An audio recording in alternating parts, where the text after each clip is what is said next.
Salut tout le monde, on se retrouve dans cette nouvelle vidéo pour faire une critique de film, car finalement ça faisait quand même assez longtemps.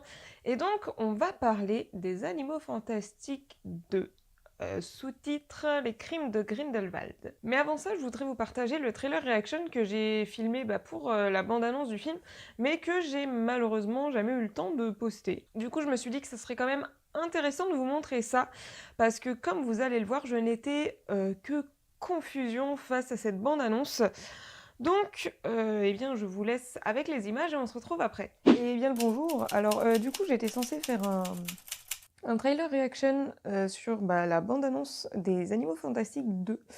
Mais il s'est avéré que finalement, j'ai pas vraiment eu le temps de faire ça et de dédier une vidéo là-dessus. Donc là, actuellement, au moment où je filme ceci, on est le 13 novembre 2018 et donc le film sort demain. Et je n'ai toujours pas vu cette bande-annonce. Du coup, je me suis dit que j'allais filmer ça un petit peu à l'arrache, à la manière d'un vlog. Et j'intégrerai ça à ma vidéo critique sur le film. Je trouve que ça pourrait être une bonne idée de faire une comparaison en prenant en gros ce que je m'attendais à voir via la bande-annonce et ce qui s'est réellement passé et mon avis définitif sur le film en gros. Donc voilà, je filme ça un peu à l'arrache avec mon téléphone à la manière d'un vlog. Je suis désolée, mais j'avais vraiment trop la flemme de sortir la grosse caméra, les éclairages et tout ça. Et cela dit, tenir son téléphone à bout de bras comme ça, eh bien c'est assez désagréable parce que finalement, c'est un peu lourd. Mais bref, on va faire avec. Du coup, voilà, je viens de transférer la bande-annonce sur ma tablette. Du coup, je vais prendre mes petits écouteurs et puis on va regarder cette bande-annonce. Désolée si c'est vraiment hyper mal filmé, mal cadré, tout ce que vous voulez, mais là, je tiens mon téléphone à bout de bras et c'est pas ce qui est le plus pratique, hein, finalement. Les trépieds, c'est bien, en fait. Ça va être cadré avec le cul, hein. Je m'excuse d'avance. Attendez, j'essaie de faire un cadrage potable pour pouvoir insérer la vidéo à côté. Ah, ça va être tendu, moi je vous le dis. Bon, c'est parti, je lance ça. Address. What's that? A safe house in Paris. Why would I need a safe house in Paris? Should things at some point go terribly wrong, it's good to have a place to go. Ah, You know, for a cup of tea. c'est vrai que ça se passe à Paris, putain. My brothers, my sisters, the clock is ticking fast. My dream, we who live for truth, for love. The moment has come to take our rightful place in the world where we wizards Oh, il est dégueulasse. join me or die. The wizarding and non-wizarding worlds have been at peace for over a century. Grindelwald wants to see that peace destroyed. You want me to hunt him down? To kill him? Dumbledore, why can't you go? I can't Wow. move against Grindelwald. Jeune Dumbledore, c'est quelque chose, It hein. has to be you. You don't suffer from motion sickness, do you? I don't do well on boats. You'll be fine.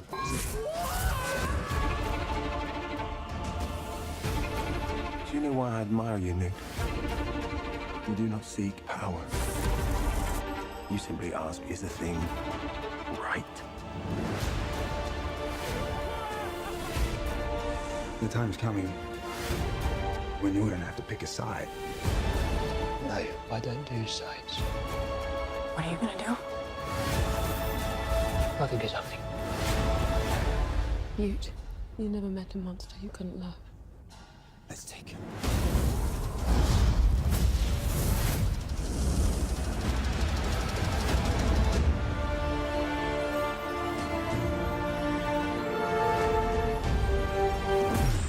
That's your brother? I think that might have been the best moment of my life.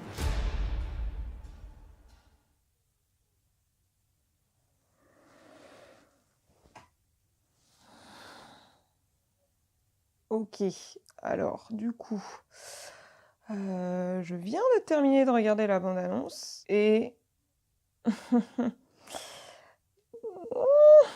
voilà, globalement, Je suis pas hyper convaincue. Tout simplement, voilà. Les images sont très jolies, y a rien à dire. Mais non, en fait, ouais, je sais pas où ça va, en fait. Je sais pas où ça va. Il y avait beaucoup d'images dans la bande-annonce, vraiment beaucoup d'images qui se suivent et qui vont tellement vite que t'as pas vraiment le temps de comprendre ce qui se passe, en fait. Donc, c'était peut-être un peu trop. Je comprends l'idée de vouloir en montrer beaucoup pour donner envie, mais en fait, là, c'était trop parce que mon cerveau, il a même pas eu le temps d'analyser ce qui s'est passé vraiment, en fait. Dumbledore jeune, oui, je valide. Par contre, vraiment, Johnny Depp, c'est non. Je peux pas. Non. Non, non, non.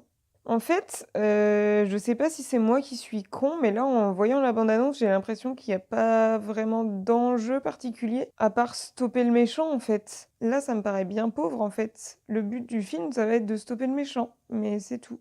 Enfin, en tout cas, c'est l'impression que j'ai de ce que j'ai compris du million d'images qui m'est apparu au visage et que j'ai pas vraiment eu le temps de décrypter. Je pense que ça mériterait un deuxième visionnage, mais là, pour le coup, honnêtement, je suis pas particulièrement convaincue. Franchement, je suis un peu déçue parce qu'en voyant la bande-annonce, je m'attendais à être autant hypée que ce que j'avais été pour la première. Et en fait, là, je me rends compte que c'est pas le cas du tout. Ça a l'air d'être un film sympa sans plus. Et je sais pas ce qui me réfrène à ce point, en fait. Au final, là, j'en ressors en étant pas particulièrement excitée à l'idée de voir ce film. Après, là, pour un truc qui s'appelle Les Animaux Fantastiques, pour le coup, dans la bande-annonce, il y avait pas beaucoup d'animaux fantastiques. Et vraiment, je pense que je bloque de ouf par rapport au fait que Grindelwald est joué par Johnny Depp.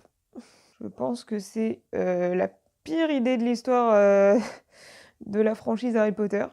Clairement. Et ouais, non, franchement, là, je sais pas quoi vous dire, en fait. La bande-annonce est certes très jolie, mais ce que je retiens, c'est pas grand-chose. Je retiens pas grand-chose de cette bande-annonce parce que trop d'images mises les unes à la suite des autres qui n'ont pas forcément de sens. Donc tout ce que j'ai compris, c'est qu'il fallait chasser le méchant. Mais ça m'inspire pas plus que ça pour l'instant. Du coup, là, franchement, on va pas se mentir, j'ai un peu peur parce que je dois aller voir le film jeudi, donc dans 2 jours. Il va falloir que je revoie le premier film avant parce que j'en ai probablement oublié la moitié et ouais, je suis pas particulièrement excitée à l'idée d'aller le voir en fait. Genre, si je devais attendre la sortie en DVD, je crois que ça me dérangerait pas. En fait, je sais pas si c'est que moi, mais j'ai l'impression que pour ma part, en tout cas, le soufflet est quand même beaucoup retombé depuis la sortie du premier film parce que quand le premier film des Animaux Fantastiques est sorti, on était tous contents parce que c'était pas, c'était genre, un peu la renaissance d'Harry Potter d'une certaine façon. C'était, voilà, la renaissance de la franchise Harry Potter en tous les cas.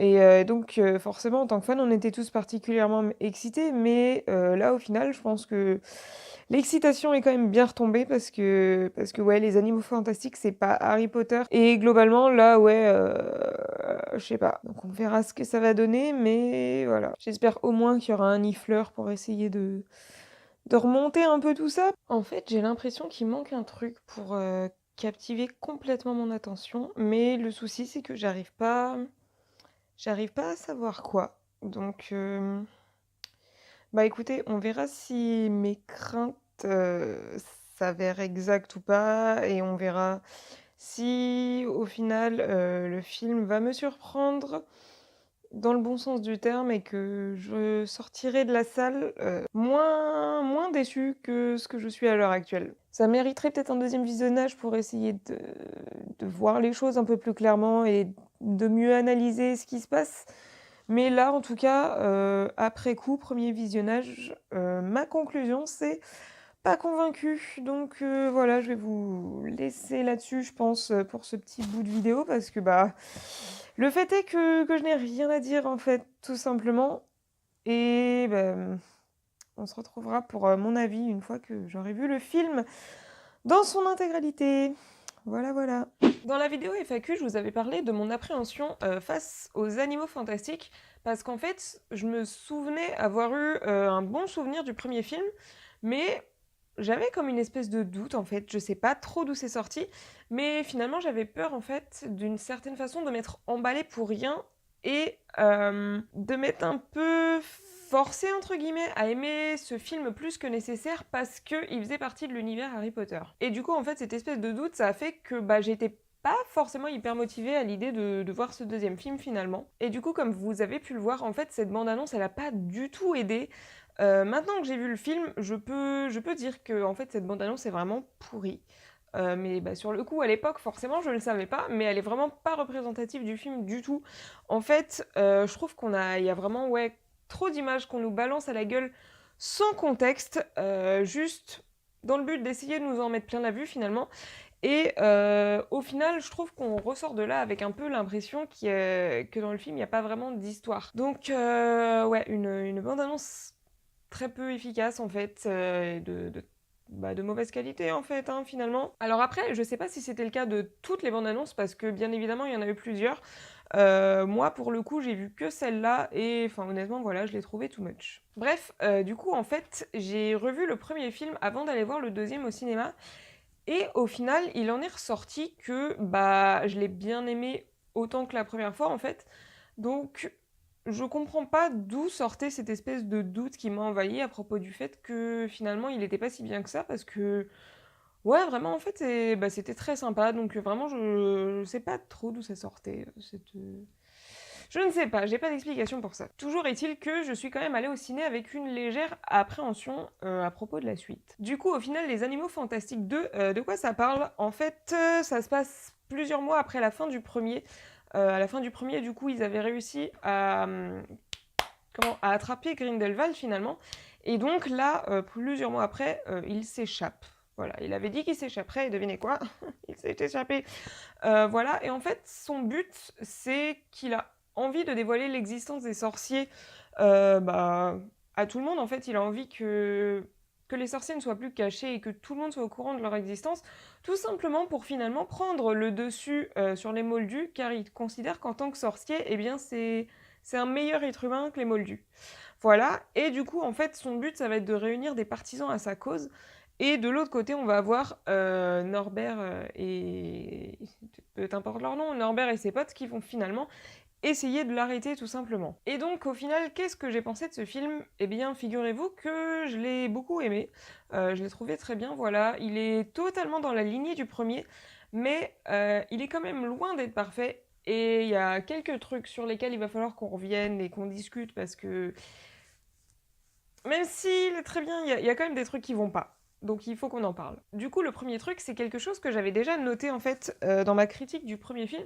Mais au final, quand on regarde bien, on a quand même Norbert qui est un personnage principal totalement accidentel, en fait. C'est-à-dire qu'on suit l'histoire de son point de vue parce qu'en fait, il s'est retrouvé impliqué dans ce merdier un peu par hasard, en fait, dans le premier film. Et en fait, si on regarde bien, vu que le développement du reste de la saga se fait autour de Grindelwald, en fait, on aurait totalement pu suivre l'histoire du point de vue de Dumbledore, finalement. Après, me méprenez pas, j'adore Norbert, et d'ailleurs, on va reparler de lui dans quelques minutes, mais c'est vrai que, d'une certaine façon, c'est pas vraiment le héros de l'histoire, parce que, en fait, ça aurait vraiment pu être n'importe qui, vu les circonstances. Genre, c'est tombé sur lui, mais ça aurait pu vraiment tomber sur n'importe qui d'autre.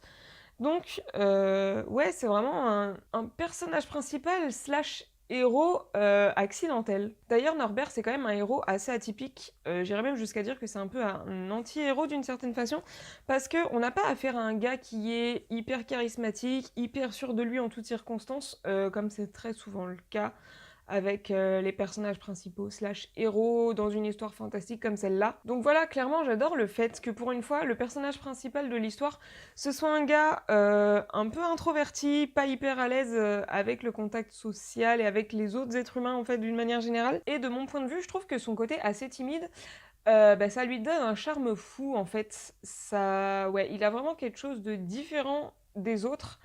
Et il sort vraiment du lot, et comme je disais, il est vraiment atypique, et vraiment je trouve que ça lui donne un charme incroyable, et c'est pour ça que j'aime beaucoup ce personnage-là. Ensuite, on va un peu parler du titre du film en soi, parce que donc cette saga s'appelle Les Animaux Fantastiques, et j'ai quand même un peu l'impression que dans les films, on nous met des animaux dedans juste pour justifier le titre, mais au final, je trouve qu'ils ont pas vraiment une réelle utilité en soi dans l'intrigue, et je trouve surtout qu'il n'y en a pas assez. On essaye de nous en présenter pas mal, mais c'est vrai que pour un film qui s'appelle Les Animaux Fantastiques, peut-être que ça mériterait qu'il y en ait un peu plus, parce que il y en a beaucoup des animaux fantastiques, donc ça serait bien qu'on les découvre et qu'on les découvre vraiment et pas qu'ils fassent juste une apparition pour finalement nous montrer qu'ils existent. Parce qu'on les voit, mais on n'apprend pas grand-chose sur eux au final, et c'est vraiment dommage. En fait, j'ai l'impression qu'ils sont là juste en bonus d'une certaine façon. Et ouais, c'est vraiment dommage qu'ils apparaissent juste pour qu'on les voit, mais qu'on n'en apprenne pas vraiment sur eux. Et surtout, en fait, c'est pas vraiment un atout pour faire avancer le scénario. Après, je continue à dire que le nifleur, ça reste quand même la meilleure chose du monde. Et c'est vraiment un atout majeur dans ce film, juste pour les parties comiques. Et bref, les nifleurs, genre, c'est trop bien. Enfin, j'ai envie d'avoir un nifleur. Et qu'est-ce qui est mieux qu'un nifleur? Mais des bébés nifleurs, putain, c'est vraiment la meilleure chose. Les bébés nifleurs, mais je les porte dans mon cœur, très clairement. Aussi, ce que j'aime beaucoup dans cette saga des animaux fantastiques, c'est que malgré le fait qu'on ait un univers quand même assez sombre, il faut le dire, on a pas mal de touches d'humour, et je trouve ça très chouette par rapport à Harry Potter, où il y avait des touches d'humour de temps en temps, mais c'est vraiment parsemé et on les voit pas tant que ça. Là, dans les animaux fantastiques, c'est quand même vachement plus présent, et c'est un truc que j'apprécie beaucoup parce que ça crée quand même une vraie différence avec la saga mère, si je peux dire. Ça, voilà, ça crée la séparation entre les deux, et vraiment j'aime beaucoup cette ambiance qui reste sombre, mais où quand même de temps en temps, genre il y a des petites blagounettes, je trouve ça plutôt sympa. Ensuite, on va parler un peu des personnages. On va commencer avec Dumbledore. Dumbledore jeune. Alors vraiment, j'ai eu beaucoup de mal avec Dumbledore jeune. Non pas que l'acteur soit pas bon ou quoi, parce que, enfin vraiment, j'ai rien à redire. C'est juste en fait, ça a fait bugger mon cerveau de voir Dumbledore jeune, parce que je sais pas pourquoi, mais dans ma tête en fait, Dumbledore n'a jamais eu de jeunesse. Et en fait, pour mon cerveau, je pense que Dumbledore était déjà né vieux, en fait. Voilà, genre le mec à la naissance avait déjà 150 balais. Enfin, vraiment, j'ai eu du mal à... Ouais, j'ai eu du mal. J'ai eu du mal. Après, je dois quand même avouer que j'aime plutôt bien cette version du personnage, parce que je trouve qu'il a un côté moins sage. Parce que, enfin voilà, dans les films Harry Potter, Dumbledore, c'est quand même genre vraiment le grand sage, un peu le sorcier qui a toute la sagesse du monde, vers qui tu vas demander des conseils. Et là, vraiment, du coup, de le voir un peu plus jeune, enfin, il est un peu plus foufou d'une certaine manière. Enfin, foufou.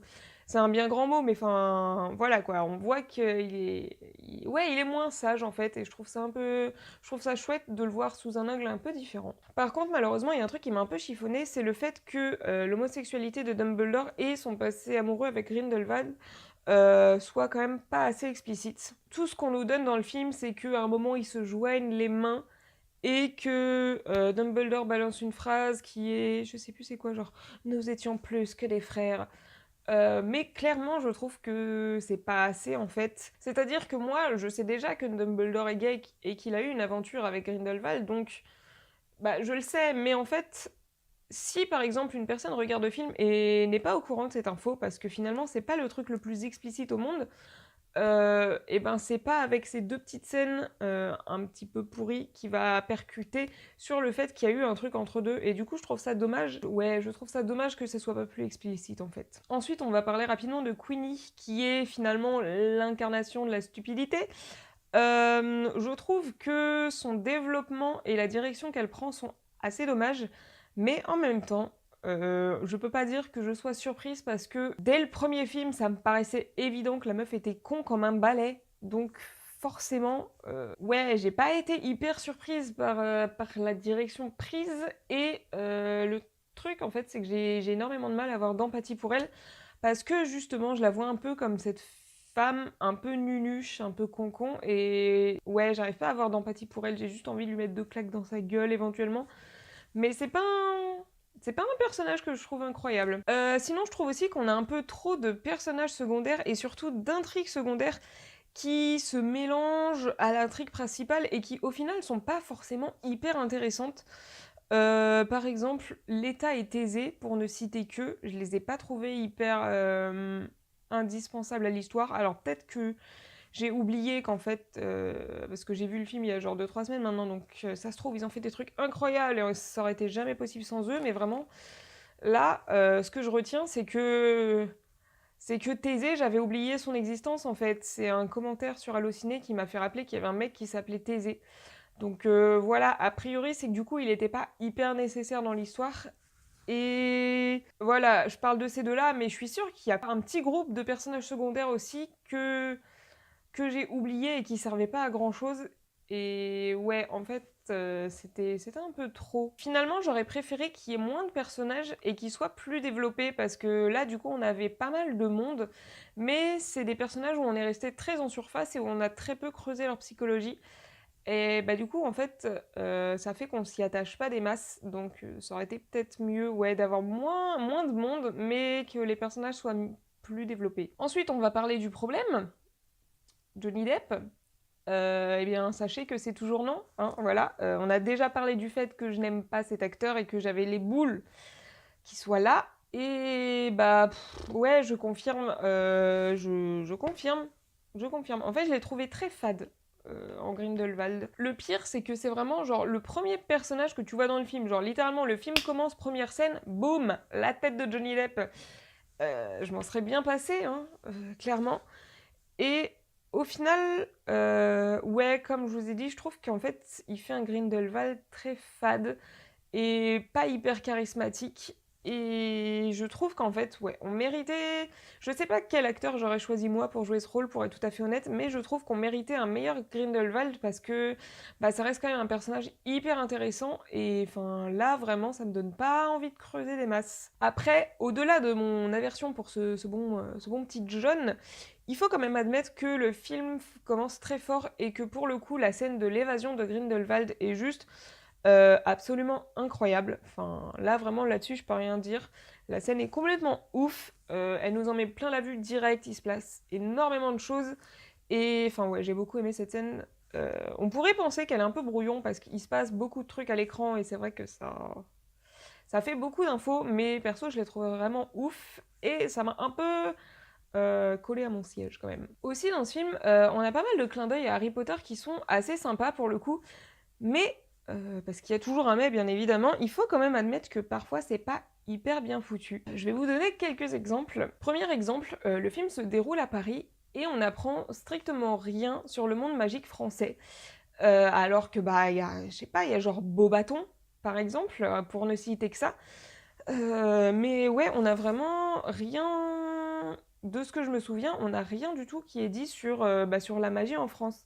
Alors certes, ils n'étaient pas là pour faire du tourisme, je dis pas le contraire, mais ça aurait pu être intéressant d'en parler un peu, quoi. Comme dans le premier film où ils étaient en train de se battre, entre guillemets, de faire un débat sur quelle est la meilleure école de magie. Est-ce que c'est Poudlard ou est-ce que c'est, j'ai oublié son nom, l'école de magie qu'il y a aux USA.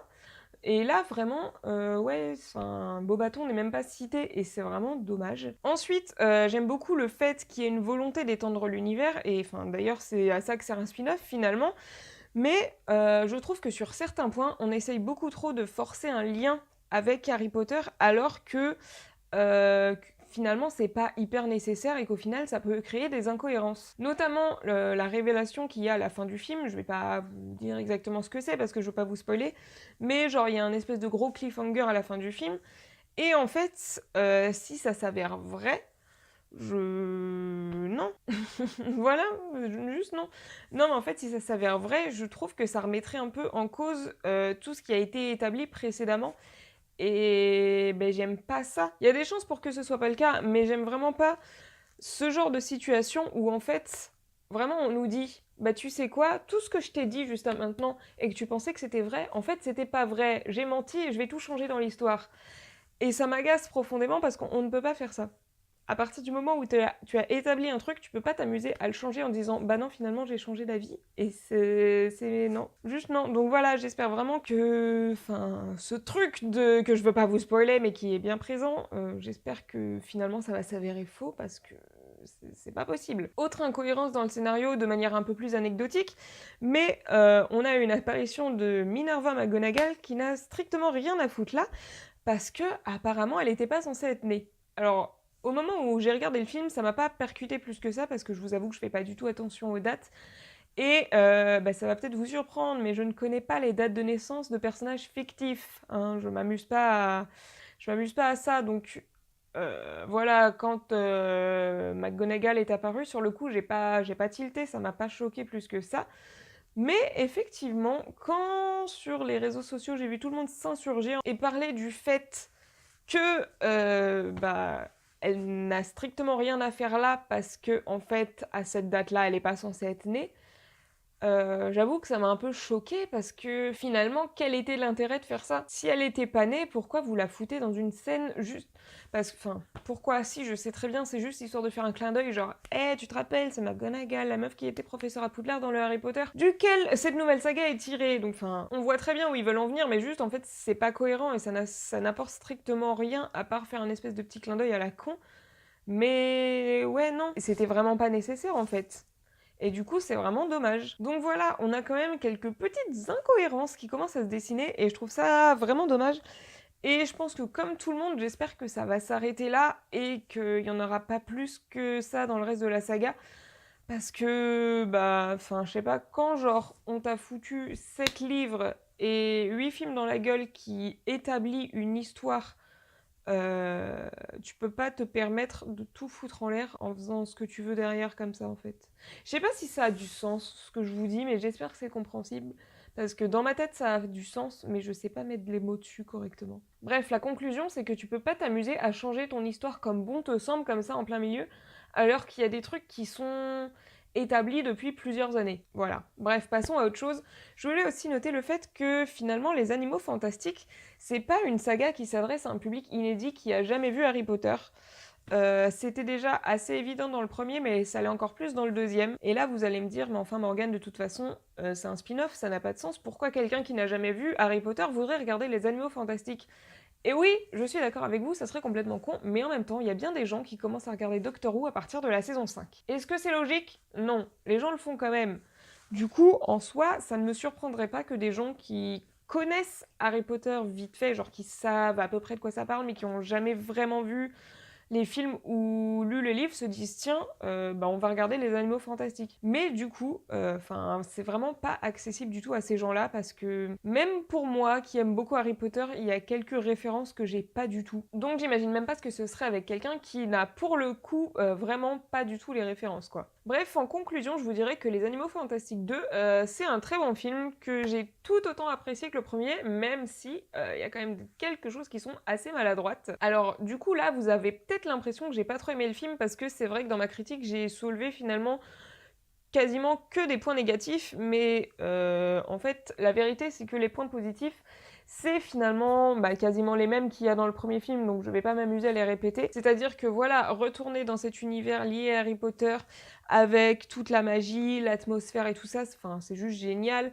Les images sont très belles, il y a de l'action, on passe un très bon moment. Donc voilà, j'ai beaucoup aimé, donc je vais pas m'amuser à m'éterniser et à redire des trucs que j'ai déjà dit finalement. Et voilà, bien évidemment que j'adore le fait de retourner dans l'univers d'Harry Potter, mais avec une histoire inédite, c'est quand même juste génial et finalement, ça n'a pas de prix dans mon petit cœur de fan. Même s'il y a quelques défauts et d'incohérences et trucs qui vont pas, en vrai, c'est grave bien.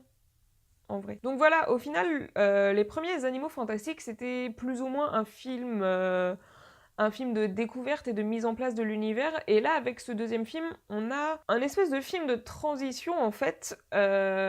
Un film de transition avec un titre, par contre, qui je trouve est complètement erroné pour le coup. C'est-à-dire qu'ils ont appelé ça Les Crimes de Grindelwald, mais finalement, je trouve que ça correspond pas du tout. Perso, je l'aurais plus appelé L'évasion de Grindelwald, ou Le soulèvement de Grindelwald, où Grindelwald commence à former son armée, mais pas les crimes, parce que en vrai, il a pas fait grand-chose pour l'instant.